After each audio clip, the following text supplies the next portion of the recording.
අද අපි සාකච්ඡා කරන්න යන්නේ අපොස සාමාන්‍ය පෙළ විභාගය 2024-2025 ශිල්ප කලා ප්‍රශ්න පත්‍රයේ පළමු අනිවාර්ය ප්‍රශ්නයයි. අපි බලමු පළවෙනි ප්‍රශ්නය. ලෝක ගුරු දිනය සමරමින් පාසලේ සිසුන් සංවිධානය කිරීමට නියමිත ගුරු උපහාර දිනය සඳහා පාසලේ ශිෂ්‍ය නායකයන් විසින් උත්සවයක් සැලසුම් කිරීමට කටයුතු කරන ලදී. එතකොට අපේ පළවෙනි ප්‍රශ්නය තමයි ගුරු උපහාර උත්සවය පිළිබඳ පාසල් ප්‍රජාව දැනුවත් කිරීමට සුදුසු පෝස්ටරයක ආකෘතියක් අඳින්න. එතකොට පුතේ උත්සවය තමා ගුරු උපහාර දිනය. ඒක කරන්නේ ශිෂ්‍ය නායක මණ්ඩලය විසින්. එතකොට පෝස්ටරයක මෙන්න මේ විදිහට මාතෘකාවක් තියන්න, දිනය, වේලාව, ස්ථානය අන්න ඒ ටික අනිවාර්යෙන් සඳහන් කරලා ඔයාලට කැමති නම් චූටි මෝස්තරයක් ඒකට අදාළ රූපයක් අඳින්න පුළුවන්. අනිවාර්යෙන් අපි තේමාව ලියලා තියෙන්න ඕනේ. දිනය, වේලාව, ස්ථානය කියන තුන අනිවාර්යයෙන්ම මේ පෝස්ටරේ ඇතුළත් වෙලා තියෙන්න ඕනේ. මේ විදිහට වුණත් ඔයාලට කැමති විදිහට පොඩි රූප සටහනක් අඳින්නත් පුළුවන්. නැත්නම් අර කලින් දැක්කා වගේ විස්තරේ ලියලා තියන්නත් පුළුවන්. ඉතින් අපි ශිල්ප කලානේ කරන්නේ චුට්ටක්. ඉතින් පොඩි ඩිසයින් එකක් දාලා අපි මේ විදිහට හදන්න ඕනේ. එතකොට අපිට ලකුණු 2 ගන්න පුළුවන්. එහෙනම් අපි බලමු දෙවෙනි ප්‍රශ්නය.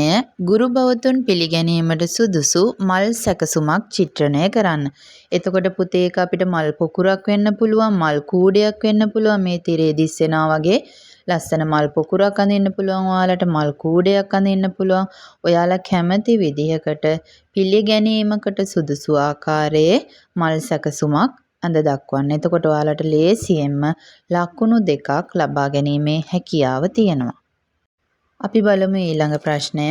ගුරුවරුන් පිළිගැනීමේදී සාරියේ හෝ කමිසයේ පැළඳීමට යෝග්‍ය නිර්මාණශීලී පැළඳුමක් ඇඳ දක්වන්න.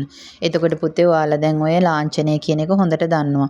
ස්පෝර්ට් මීට් වල අපි ලාංඡන නිර්මාණය කරනවා. ඒ තරම්ම නිර්මාණාත්මක වෙන්න ඕන නෑ. මෙතන පොඩි උත්සවයක්. ඒ උත්සවයේ පැළඳන්න සුදුසු මොනවාම හෝ තල රූපයක් භාවිතයෙන් හරි ඔයාලා කැමති හැඩතලයක්, අවිධිමත් හැඩතලයක් හරි භාවිතා කරලා ඔයාලා ගුරු උපහාර කියන තේමාව ඇතුළත් වෙන පරිදි මේ ලාංඡනයක් නිර්මාණය කරන්න. එතකොට අපිට ලකුණු 2ක් ලබා ගැනීමේ හැකියාව තියෙනවා. අපි බලමු ඊළඟ ප්‍රශ්නය. උත්සව අවස්ථාවේ දැල්වීමට ස්වභාවික අමුද්‍රව්‍ය ඇසුරින් සකස් කළ පහනක් සඳහා භාවිතා කළ හැකි අමුද්‍රව්‍ය 2ක් සඳහන් කරන්න. ස්වභාවික අමුද්‍රව්‍ය කියන්නේ කොළුවට ගන්න.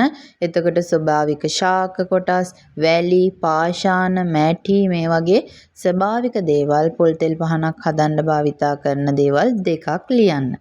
යමු අපි පස්වෙනි ප්‍රශ්නෙට. වේදිකාවේ පසුතිරයේ ගුරු උපහාර යන්න මුද්‍රණය කිරීමට භාවිතා කළ හැකි මුද්‍රණ ක්‍රම 2ක්.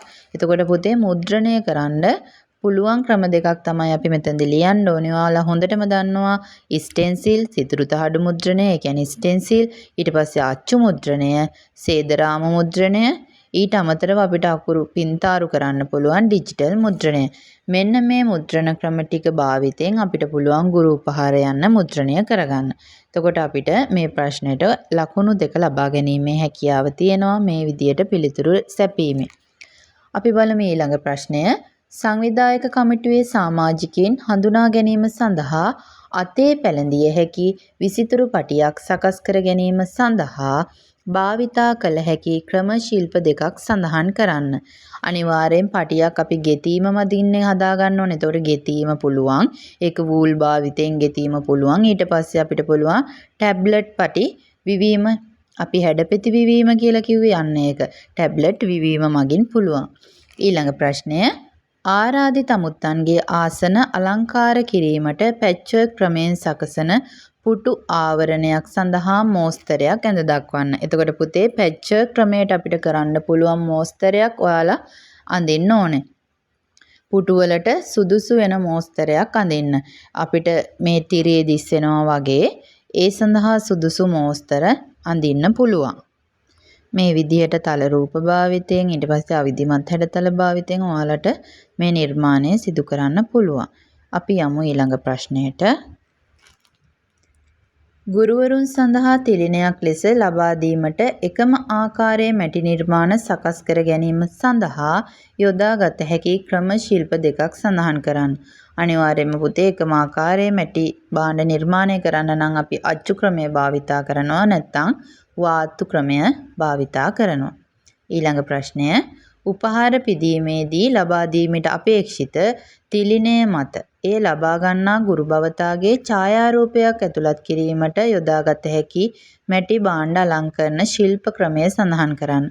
අනිවාර්යෙන් පුතේ අපි ඡායාරූපයක් නැත්නම් සංගරාවකින් කපාගත්ත දෙයක් මොනාම හරි රූපයක් අපි මැටි භාණ්ඩයක අලවනවා නම් අපි ඒකට ඉගෙන ගත්තා ඩෙකෝපාජ් ක්‍රමය.